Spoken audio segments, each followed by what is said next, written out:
Hello à tous, j'espère que vous allez bien. Bienvenue dans ce nouvel épisode de Mailstock. Donc aujourd'hui, j'ai l'occasion d'avoir à mes côtés Geoffrey Bruyère, du coup cofondateur de Bonne Gueule. Donc Bonne Gueule, du coup, pour les gens qui le savent, c'est le premier site de mode masculine et vous avez pour mission de faire vivre une expérience de mode stylée et engagée. Donc aujourd'hui, avec Geoffrey, on va aborder donc tous les points de l'idée à l'action pour vous donner les meilleurs conseils pour vous lancer et restez jusqu'à la fin de l'épisode parce que vous aurez une surprise. Let's go!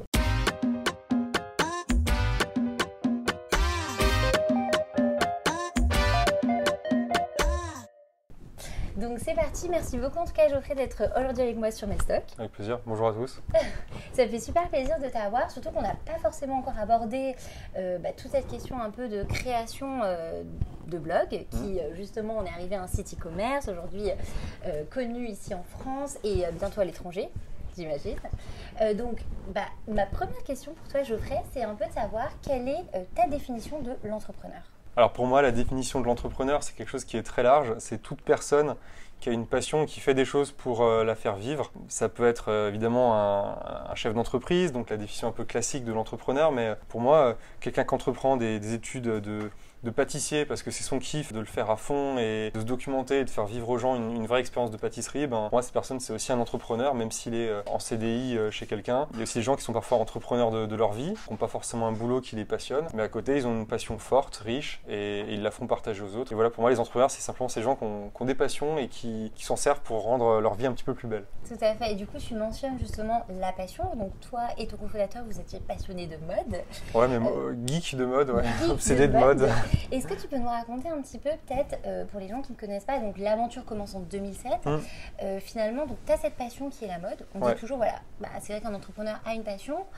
Comment est-ce que cette passion est devenue un business? Est-ce que tu peux revenir un petit peu sur l'époque où vous aviez créé le blog, le début? Alors nous, au début, on ne cherchait pas du tout à monter un business. On était simplement deux jeunes mecs dans la vingtaine qui étaient passionnés par le vêtement. Je dis vraiment le vêtement parce que notre truc, c'était plutôt comment il est fabriqué, d'où il vient, comment est-ce qu'on collecte les matières premières et comment est-ce qu'on les transforme. Et c'était pas tellement le côté podium, champagne qu'on associe souvent à la mode, c'était pas le côté créatif. Quand on était un jeune vingtenaire en 2007, il n'y avait pas de site qui expliquait des choses en profondeur sur ce sujet. Du coup, on a créé le nôtre et à force de rencontrer certains vendeurs qui partageaient leur passion, qui n'étaient pas juste dans la vente, certains entrepreneurs, certains façonniers, certains tisseurs, et on a commencé à se faire un bagage et on s'est mis du coup à le partager. Et comme en fait, nous, notre blog, c'était vraiment de passion, on cherchait pas à le monétiser. On n'a jamais mis dessus de pub, il n'y a jamais eu de lien d'affiliation. On n'a jamais donné le moindre euro en 13 ans à une marque ou à un site e-commerce pour qu'on dise du bien de son produit ou de ses services. C'est ce qui fait qu'en fait, au fil des années, il y a eu une communauté croissante qui s'est fédérée en fait autour de Bonne Gueule, qui a continué à nous faire confiance parce que Bonne Gueule, c'est le visage aussi de ses fondateurs. C'est une entreprise qui est relativement incarnée, même si pas qu'une histoire de fondateur, c'est une histoire d'équipe. Du coup, de 2007 à 2011, on n'a pas gagné un rond, mais on s'est bien amusé et on s'est mis à avoir à peu près 15 000 personnes chaque mois qui venaient consulter notre site. Et puis en fait, ces mecs se sont mis à nous demander de plus en plus de contenu. Du coup, en 2011, on leur a fait un e-book, donc un livre numérique de 200 pages où il y avait tout ce qu'il fallait savoir pour un homme sur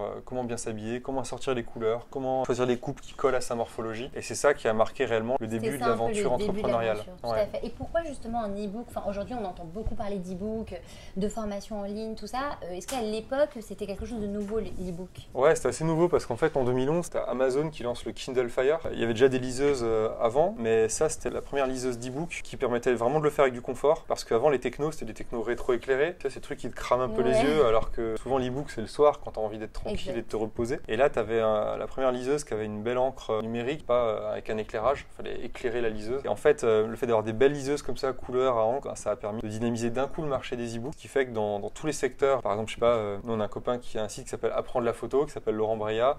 Lui, pareil, au même moment, la même histoire. Fais-nous un e-book, Laurent. Nous, c'était faites-nous un e-book, Geoffrey et Benoît. Du coup, on l'a fait et ça a super bien marché tout de suite. On était des jeunes étudiants. Vous n'aviez pas fait de pub, vous n'aviez pas fait de, je sais pas, de promotion via les réseaux sociaux Non, pas de pub au sens classique. On avait juste noué des relations amicales avec plein d'autres blogueurs de l'époque qui avaient avait un petit peu parlé de notre livre numérique, mais le gros en fait du succès venait réellement de la relation de confiance qu'on avait bâtie pendant 4-5 ans avec la communauté. Quand je dis relation de confiance, c'était le fait de, pas prendre les sous des marques, d'être hyper aligné avec la communauté, mais aussi de répondre à chaque question qui nous était adressée. Donc et poser des questions sur les articles, via le site. Voilà, ou en envoyant un mail en direct. Et encore aujourd'hui, les gens, ils peuvent m'envoyer des emails en direct, j'y réponds personnellement.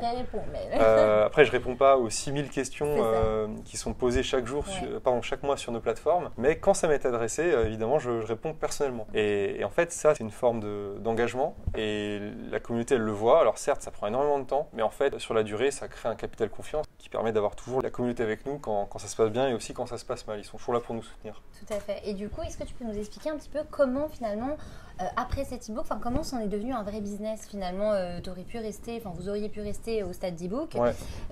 Pourquoi avoir décidé d'aller plus loin et d'avoir fait ce site? Ça a été quoi les étapes? En fait, quand on a monté l'e-book, on n'imaginait même pas qu'on puisse en vivre à plein temps.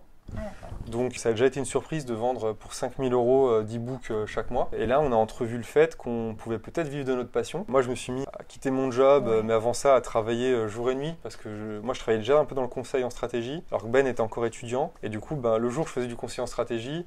Les pauses déj, le soir, la nuit, jusqu'à 3h du mat, je bossais sur Bonne Gueule. Et Ben, il bossait aussi beaucoup pendant qu'il terminait ses études. Et l'objectif, c'était que ça prenne tellement d'inertie, de vélocité, que Ben puisse venir à la fin de ses études et qu'on puisse tirer 2 salaires, des petits salaires, parce que 5 000 € divisé par 2, une fois qu'on déduit aussi tous les coûts, parce que c'est un chiffre d'affaires, c'est pas directement un salaire. Exact. Ça faisait pas forcément grand chose, mais ça commençait à prendre et là on s'est dit tiens, il faudrait peut-être qu'on fasse d'autres projets pour pas qu'à un moment, quand les ventes retombent, on se retrouve démunis. Donc on a fait un programme vidéo où les mecs s'inscrivaient et pendant 6 mois ils avaient accès à 2 vidéos par semaine, des conseils, des sélections de vêtements, le tout toujours sans lien d'affiliation ni quoi que ce soit. Et ça on en a vendu pour 40 000 € tous les 6 mois. Wow. Et donc là ça nous a fait un trésor de guerre qui finalement, quand on a lancé notre propre marque de vêtements 2 ans plus tard, on n'a jamais eu besoin de lever des fonds avant d'être déjà dans une taille plutôt conséquente, quoi. On est passé de 0 à 2,1 millions sans aucun fonds extérieur. Donc ça nous a permis d'être en position de force quand finalement on a dû lever. Parce qu'à un moment, tu as quand même une logique de trésorerie, de structuration de l'entreprise, de recruter des profils de super niveau. Et ça, à un moment, ça demande quand même des sous extérieurs, quoi. Exact. Et surtout quand tu es en hyper croissance. Tout à fait, tu parlais de structuration de l'entreprise. Donc à ce moment-là, puisque vous aviez quel statut de la boîte? Alors, on était auto-entrepreneurs tous les deux. C'était un statut génial parce que c'était très léger. D'un point de vue administratif, très peu taxé aussi. Par contre, c'est capé en termes de chiffre d'affaires que tu peux réaliser en étant auto-entrepreneur ou auto-entrepreneuse. À partir de là, il y a un moment, il faut passer sur d'autres structures. Donc, soit le URL quand tu restes une boîte avec une seule personne ou 2 personnes qui sont toutes les 2 en URL. Mais nous, on avait un projet qui était un peu plus de créer une entreprise, de se développer.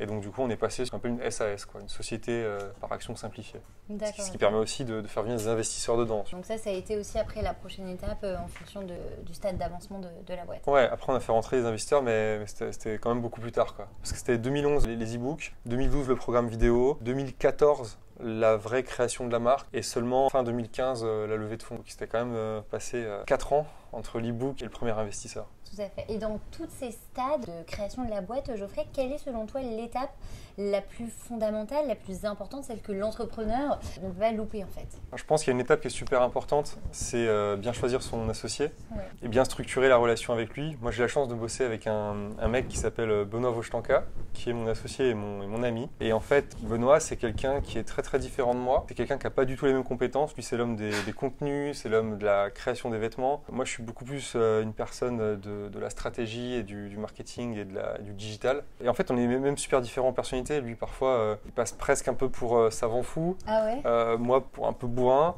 un peu pressé. Mais à la fin ce qui compte c'est qu'en fait on est vraiment les mêmes valeurs. On voit dans la même direction. Tu vois, il n'y a pas des espèces de destinées qui se séparent. Et ça c'est hyper important.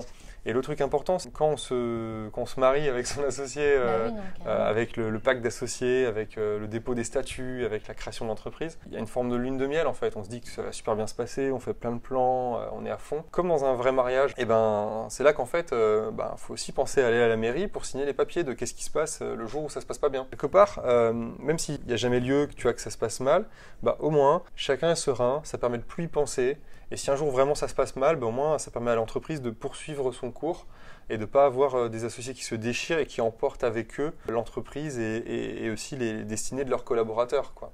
Et nous, on a vu plein autour de nous des très très belles boîtes qui ont eu un problème d'associé et qui ont coulé. Alors que tu vois, un contrat d'association, eh ben, ça aurait défini davantage les conditions d'une rupture, ça aurait facilité ça pour qu'au final, celui qui reste, il soit pas dans un ensemble fragilisé. Et entre toi et la relation avec Benoît, est-ce qu'il y a des moments qui ont été assez durs? Est-ce qu'il y a des choses dont là qui te reviennent un peu en tête ou ça n'a pas été facile?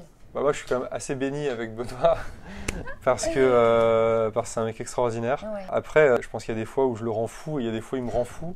Mais souvent, c'est concentré genre sur 5 minutes et sur le truc le plus bête du monde. Genre la couleur d'un vêtement ou une insistance bête sur un détail insignifiant sur lequel moi je tenais ou lui. Donc à la fin, on est toujours plutôt à en rigoler. Ouais, carrément. Mais non, ça, à la fin, il y a une grosse confiance, quoi. C'est le genre de mec à qui je pourrais tout confier, quoi.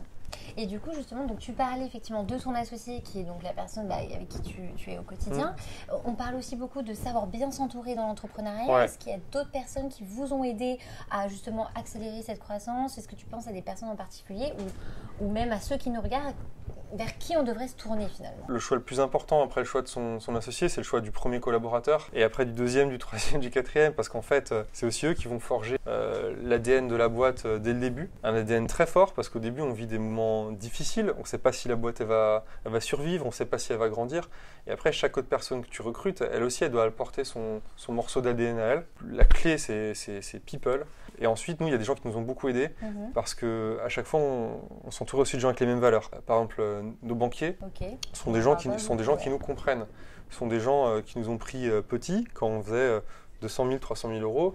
Aujourd'hui, on va sur une année où on va s'approcher des 10 millions d'euros, qui est un peu un cap symbolique. Hein. Et à côté, c'est pas juste des banquiers, c'est des gens qui tiennent à notre destinée, qui sont réactifs, qui font gaffe de ne pas nous fragiliser, qui s'intéressent aussi aux mêmes choses que nous. Par exemple, j'étais surpris, il y a 3-4 semaines, qu'un de nos banquiers nous demande toute la fiche de nos engagements sociaux et environnementaux. C'est pareil avec les fonds d'investissement. C'est pareil aussi avec certaines associations. Nous, par exemple, on est très actifs dans une asso qui s'appelle le Réseau Entreprendre. C'est une asso qu'on trouve dans tous les départements de France, même outre-mer, même maintenant dans certains pays.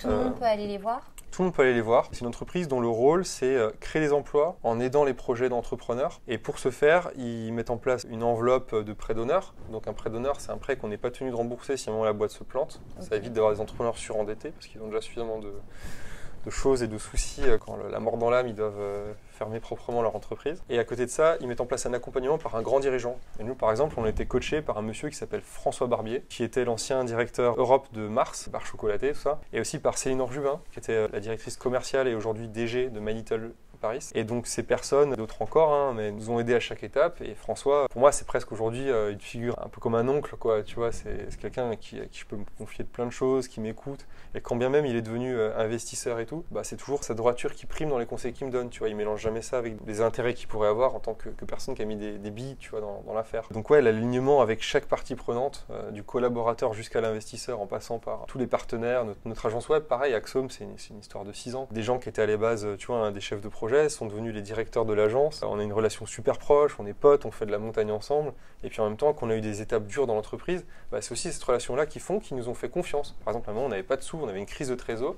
Bah, c'est des mecs, plutôt que de se dire « oulala, ça va mal, ils risquent de se planter, il faut vite qu'on récupère notre argent, sinon ils vont nous laisser un impayé », c'est plutôt des gens qui nous ont dit « de combien de temps vous avez besoin ? Ok, on vous fait crédit de ce que vous nous devez et on décale les échéances de paiement. » Et ça, c'est inestimable. Mais ça n'existerait pas si avant de ça, il n'y avait pas des soucis d'alignement en termes de valeur. Quels sont les conseils justement que tu veux aujourd'hui partager avec des entrepreneurs qui nous regardent, qui se disent peut-être moi j'ai envie de monter mon projet, mais finalement ils sont encore à la recherche justement de ces valeurs-là, et comment ils vont réussir à les transmettre autant aux collaborateurs qu'aux banquiers, qu'aux investisseurs. Quels sont tes conseils par rapport à ça? Quand on est jeune entrepreneur et en plus un jeune homme ou une jeune femme, c'est pas toujours évident de mettre des mots sur des valeurs, mais pour autant votre instinct guide quand même toujours vers les bonnes décisions. Vous le comprenez à un moment si quelqu'un ne partage pas les mêmes délires que vous, quoi.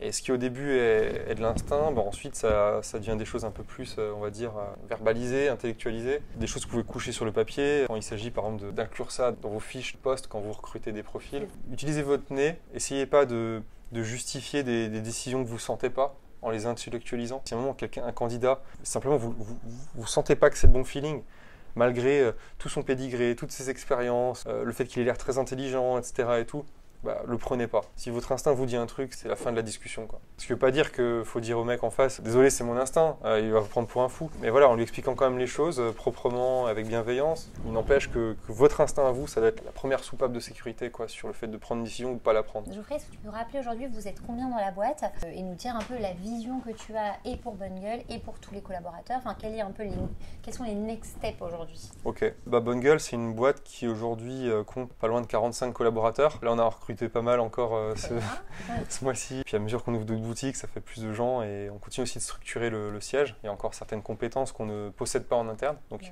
comme quoi, par exemple?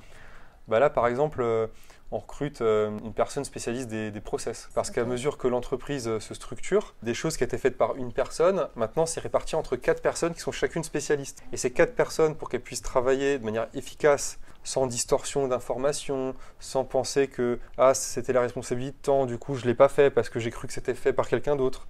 Et bah, du coup, il faut introduire des process, il faut introduire des checklists sur quand on met un produit en ligne, est-ce que tout a été fait? Est-ce que ça a été connecté avec les boutiques? Est-ce que telle ou telle personne a été informée? Est-ce que les vendeurs ont été formés aux spécificités techniques et au style de chaque produit? Et tout ça, il y a tellement de gens à synchroniser et de sophistication que tu es obligé d'avoir des process. Et si tu fais pas gaffe, tes process, ça devient des usines à gaz. Du coup, pour pas que ça devienne de la surcomplication, il faut qu'il y ait des bonhommes qui soient spécialistes de ça et qui disent peut-être que c'est pas forcément nécessaire qu'il y ait cette validation-là, ou peut-être qu'attention, là, il faudrait peut-être qu'il y en ait une parce qu'il y a un risque associé. Et par exemple, il y a 3 semaines, on a eu un problème, c'était une donnée technique, donc un espèce de code chiffré qu'on a sur les codes barres des produits qui n'avait été pas rentré dans notre système. Et du coup, toutes les ventes qu'on avait sur le site e-commerce, comme ça n'avait été pas relié avec la référence code barre, ça ne pouvait pas partir du côté du logisticien. On s'est dit, tiens, effectivement, il n'y avait pas de circuit de validation de est-ce qu'on a bien renseigné cette information-là. Et du coup, là, on a amélioré le process. Tout à fait, ouais. Au fur et à mesure que effectivement la boîte grossit, il faut structurer, donc il faut des process. Et puis un process, c'est aussi hyper important quand à un moment il y a une personne qui part, parce que dans la vie d'une entreprise qui grandit vite, il y a un moment il y a du turnover, donc des gens qui viennent et des gens qui partent. Pas parce que les gens du début deviennent malheureux, mais parce que les gens du début, en général, ce sont de très très bons couteaux suisses, avec plein d'énergie, plein de bonne volonté, mais c'est pas des spécialistes. Et au début d'une entreprise, on a besoin de ces couteaux suisses. Et au contraire, on n'a pas besoin de spécialistes, parce qu'un spécialiste, il va savoir juste faire un truc, sauf que vous avez seulement le budget pour embaucher 4 personnes.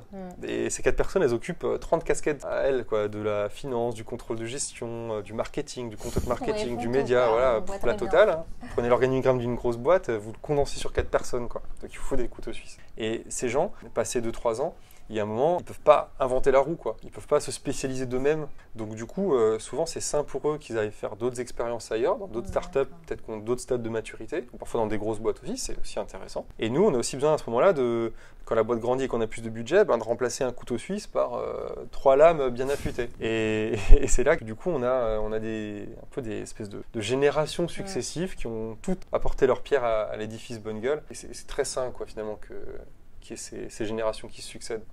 Tout à fait. Et du coup, ma dernière question avant de passer au Messo Challenge, en regardant un petit peu en arrière, toi, Geoffrey, de quoi es-tu le plus fier? Je le dis pas parce qu'ils sont là, à la caméra.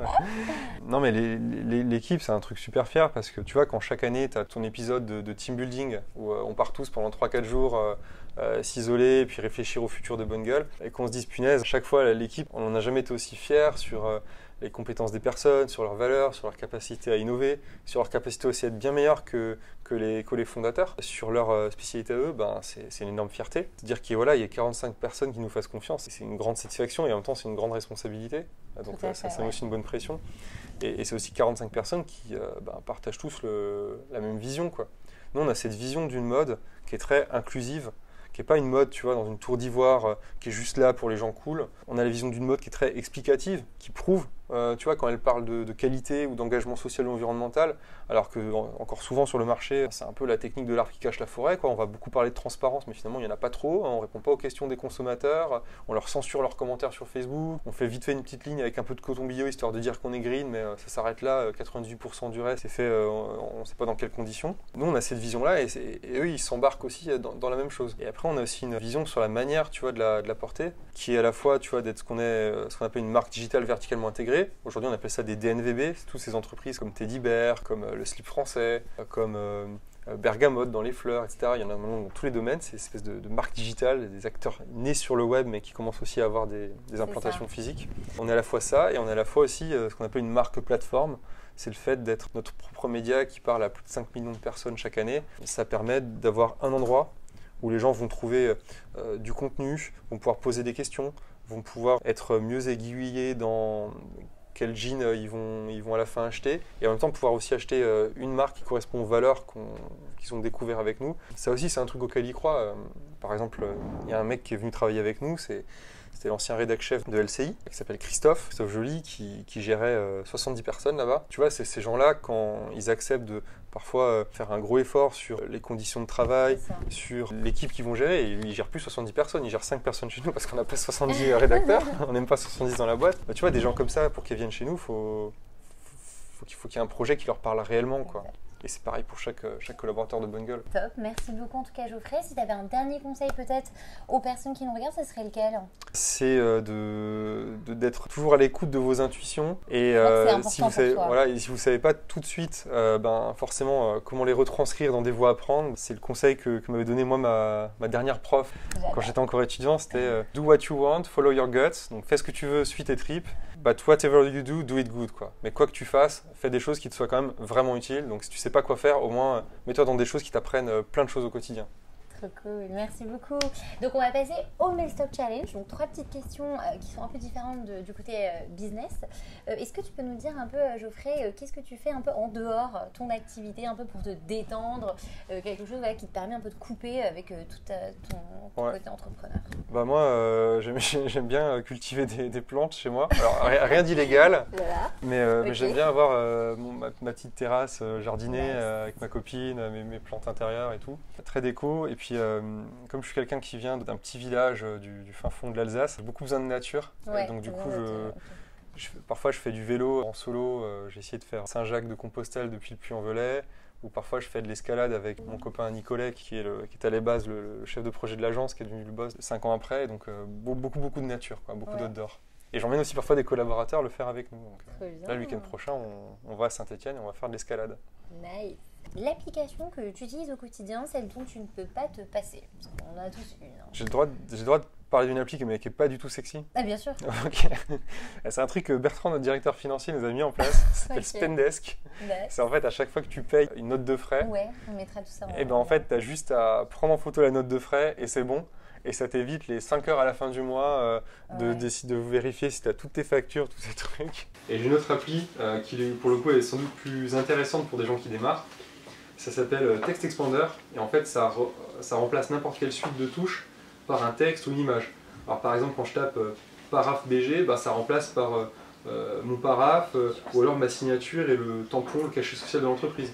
Ou bien quand je tape pas de besoin, en un mot, ça me met tout un texte qui explique à un prestataire de service que, de manière gentille et bienveillante, qu'aujourd'hui j'ai pas de besoin, parce que quand on doit en répondre à 15 par jour, c'est difficile de rester toujours tout aussi sympa, bienveillant et de bonne humeur. Mais il y a aussi parfois des raccourcis comme par exemple RIP BG, ça remplace par le RIP de Bonne Gueule. Donc les situations sont assez infinies. Ça te permet de gagner du temps. Voilà. Et donc à la fin, c'est vraiment un temps fou qu'on économise.